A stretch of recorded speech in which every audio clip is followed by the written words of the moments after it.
Now let us quickly see the difference between the foreign direct investment and the foreign portfolio investment. So after the recommendation of the Arvind Mayaram committee, the total foreign capital inflows, they are classified into foreign direct investment and foreign portfolio investment. What is the difference? How do we identify? How do we identify whether it is the FDI or it is the FII? So for that, let me tell you a little bit about the formula. So how do we identify? For that, we have to see whether the investment is being made in the listed company or in a non-listed company, right? So the question is how to identify whether this is FDI or FPI. Whether this is FDI or FPI, how to identify? So for identifying, we need to see whether the investment is being made into listed company or unlisted company. Listed company means the company whose shares are exchanged and freely traded in the stock exchange. For example, the big companies like NTPC, Tata Service, TCS, Infosys, etc. And another is non-listed company whose shares are not listed on the stock exchange, which are privately owned and closely held companies. So if the investment is being made in the listed company, in that case, there are two possible scenarios. In the case one, the investment is less than 10% of the total capital. If this is the case, then this is classified as the FPI, foreign portfolio investment. In another case, if the investment is more than 10%, then this is classified as the FDI, foreign direct investment. In case of unlisted company, 100% or 0%, whatever, 0% to 100%, any single rupee, that is classified as the FDI. That is classified as the FDI, right? Why is that? Because any investor will invest into non-listed company because the person must be knowing the business. The person is more interested in the business. The person is not interested in the profit, the short-term profit making. So unlike in case of the FPI, the person here is not much interested in the profit making, right? FDI is for the long term. This is for 5 years, 10 years, 20 years. FPI, this is generally short-term investment, maybe a couple of months, maybe a few days. FDI, it is mostly the investment into the physical assets. The investor will buy the land, factory, etc. This is investment into the financial assets. They will buy shares, debentures, etc. FDI, the aim is to increase enterprise capacity or productivity or change the management control. So the investor is looking into transferring the technology and the management practices so that the productivity of the enterprise can be enhanced. However, in case of FPI, the aim is to increase the capital availability. The person is interested in just giving the capital, earning the profit and bringing back the capital. So in case of FDI, there is technology transfer, access to markets and management input. So technology is given, market customers are given and management support is given. So there is overall focus upon the business aspect. In case of FPI, the focus is only and only upon the capital flows. The focus is only and only upon the money. FDI flows into the primary market. Primary market means in case of new issue of shares. So when new issue of shares is there, then FDI is normally coming over there. In case of FPI, the already existing shares are purchased. That is the secondary market. In case of FDI, entry and exit is relatively difficult. And here this is relatively easy. In case of FDI, FDI is eligible for profits of the company. And here it is eligible for capital gain, right? So here the investor will be getting the profits of the business. Here the investor will get the benefit because of change in the share prices. So that is capital gain only. In case of FDI, there is no speculation. The purpose is to earn through the business. In case of FPI, there is speculation. The purpose is to earn through fluctuation in the prices of shares and the investment. In case of FDI, there is direct impact upon the employment, and in case of FPI, there is no impact upon the employment, right? So you can see the FDI is more long term, more interested into business. FPI is not long term, and this is more interested into the short term profit making. FPI is also called as the hot money. Now let us see, in the economic survey, net FDI inflows continued to be buoyant in 1920, attracting a huge amount. So FDI is actually increasing. This is a good news. Net FPI. So when you are using the word net, what is the meaning of word net? Net is basically the net of outflow and inflow. So when we are saying the word net, we are basically referring to both outflow of money from India to outside India and inflow of money from outside India to inside India. After that, net remittances from Indians employed overseas continued to increase. So remittances is increasing.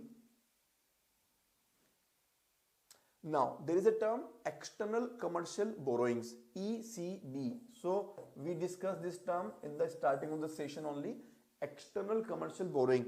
So what is the meaning of external commercial borrowing? This is a commercial loan. So the name itself says commercial. Commercial means for the purpose of business. For the purpose of business. So this is a business loan in the form of bank loan. So either the bank will be giving the loan, or buyer will be getting the credit, or supplier will be getting the credit, or securitized investment. For example, floating rate notes and fixed rate bonds availed from non-resident lender. So the person who has given the loan is a non-resident person. The loan has been received by Indian from the non-resident lender with the minimum average maturity of 3 years. So minimum average maturity is of the 3 years period.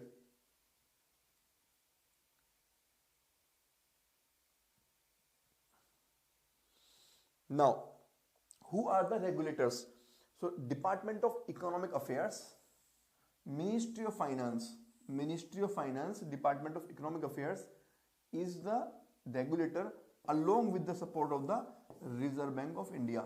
So Reserve Bank of India is providing the support, and along with the support of the Reserve Bank of India, the Ministry of Finance is the regulator of the external commercial borrowing. Now, you can see in the economic survey they have given an increase in the net ECB improves the BOP position, but it worsened the BOP by turning negative. So in 2014-19, this ECB became negative. So here you can see in 2019 this was negative, minus 4.24 US dollar billion. In 19 to 14 this was very good, $42.8 billion. Now NIRVIC scheme. So this scheme I am discussing because this scheme was announced in the budget 2021. So since I am discussing both the economic survey and the budget together, therefore this NIRVIC scheme is belonging to the external sector and it has been announced in the budget. Therefore I have included this scheme over here. So NIRVIC scheme, Export Credit Guarantee Corporation of India. So this is the name of the company. This is the name of the company which is providing credit guarantee, right? So this is providing the guarantee to those people or those institutions, banks, etc., who are giving the loan to the exporters. So for example, if State Bank of India is giving loan to the exporter, then this ECGC will be giving the guarantee to the SBI that please give the loan. In case of any default, I will take care, I will support you, right? So this is export credit guarantee. So this is providing the guarantee for the credit. Export Credit Guarantee Corporation of India has introduced NIRVIC scheme, right? So this scheme has been introduced by the ECGC. This can be the question in the prelims examination. In 2019, to ease the lending process and enhance loan availability for the exporters, right? So what is the purpose? To ease the lending process and enhance loan availability for the exporters. So friends, our merchandise trade balance has been declining. We want to improve the export. That is why this NIRVIC scheme will be playing an important role. Under the new NIRVIC scheme, which is called Export Credit Insurance Scheme, right? So the new scheme, which is called Export Credit Insurance Scheme, the insurance cover guaranteed will cover up to 90% of the principal and interest. So here the ECGC will be providing the insurance up to 90%. The insurance cover will include both pre and post shipment credit. So the credit before the shipment of the product from the exporter to the importer, and after the shipment both. The Export Credit Guarantee Corporation of India ECGC currently provides credit guarantee up to 60% loss only, right? But under the new scheme, this will be up to 90%. So you can see the Union Budget 2020-21 has given this figure. NIRVIC, it will reduce the premium for the small exporters. This is the first proposal. A simplified procedure for claim settlement, expected to support export of around 30 lakh crore in the 5 years, higher insurance coverage, and to achieve higher export credit disbursement. So overall, these provisions will further be there after the budget announcement. Now please see the questions. So I have taken 5-6 MCQs from this chapter. Please read these 2 MCQs and give your answer, and then we will discuss.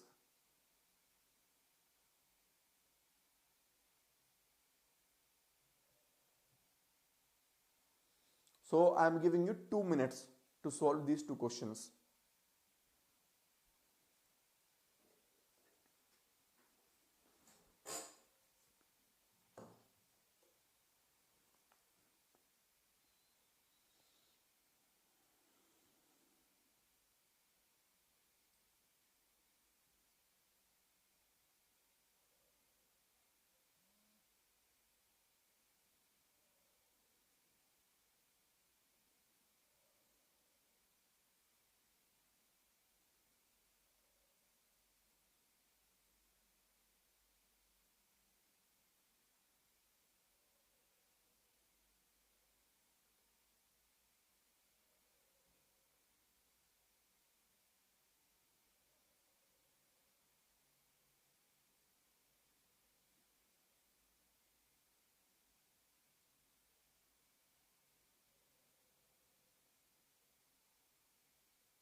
Okay, so question number 1, consider the following statements.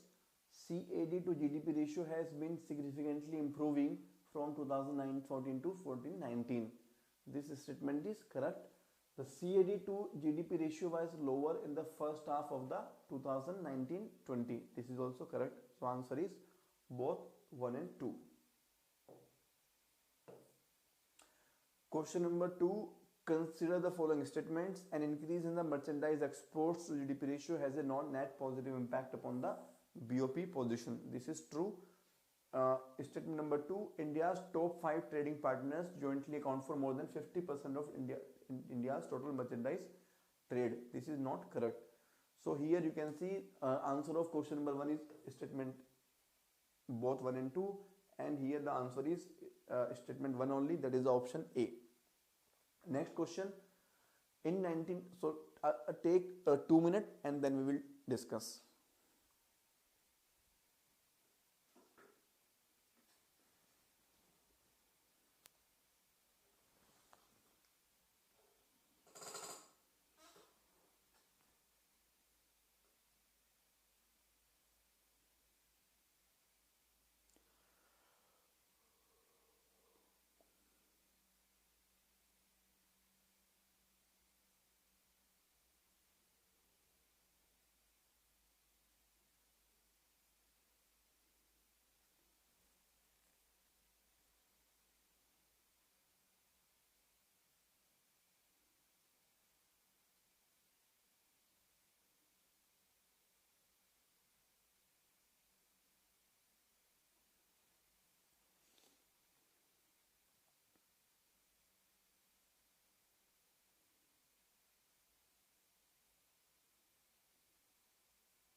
Okay, so coming back, question number 3.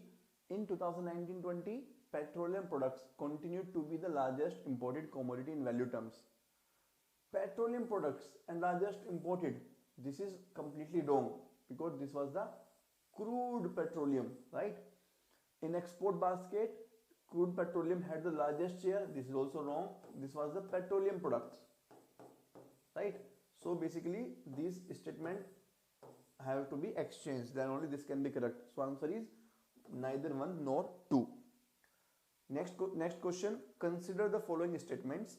India's net services surplus has been steadily increasing in relation to GDP. So India's net services surplus has been steadily increasing. This is wrong. I said it multiple times that India's net services surplus has been declining. Surplus on net services has been significantly financing the merchandise trade deficit. This statement is correct. So answer is statement B. So statement 2, option B. Now let me discuss one more concept before we move ahead with the last set of MCQs. So net international investment position. Net international investment position. This is the stock of external assets minus the stock of external liabilities. That means, what is the meaning of external asset? So all the assets that we Indians have outside India. For example, we have invested outside India into the property, into the shares, into the businesses. We have FDI, we have external commercial borrowing given outside India. So all the assets that we are owning outside India, that is external asset. And all the external liabilities, that means all the FDI, all the FII, all the ECB, all the bank deposit and other properties which have been owned by the outside people and are lying in India, they are called external liabilities. So when we reduce the external liability from the external asset, this is called net international investment position. So that represents international investment position. In other words, it is the value of the foreign assets owned by private and public sector of the country. So value of foreign assets owned by Indians, right, minus the value of domestic assets owned by the outside countries. NIP is usually expressed in relation to an economy's size. So NIP to GDP ratio is the one term.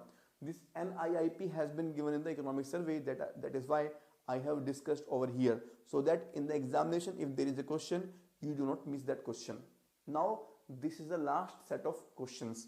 So please take only 1 minute. I will give only 1 minute because this is a very, very simple set of questions.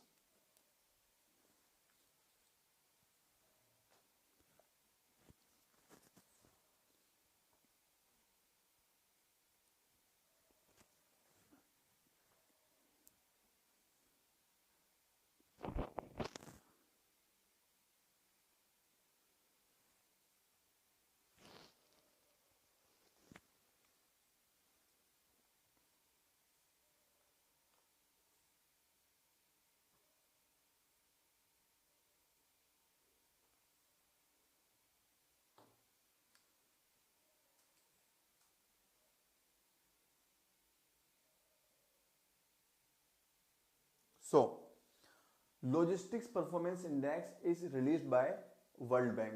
Very, very simple question. We discussed it very clearly. What is net international investment position? So it measures the gap between nation's stock of foreign assets and foreign stock of that nation's assets at a specified point of time. So answer is option B only. I did not discuss other option because if we read all the 4 options, this is the very clear option we just discussed, right? So with this, I complete this external sector, and I hope that you learned some concept from this session. You also practice the MCQs, you also see the data, and you also became very much clear that how India's external sector is playing out. With this, I complete this session, and I really thank you for watching, and I hope that you are learning. If you have any doubt, please mail me or WhatsApp me. I will be happy to reply you. Thank you very much. God bless you.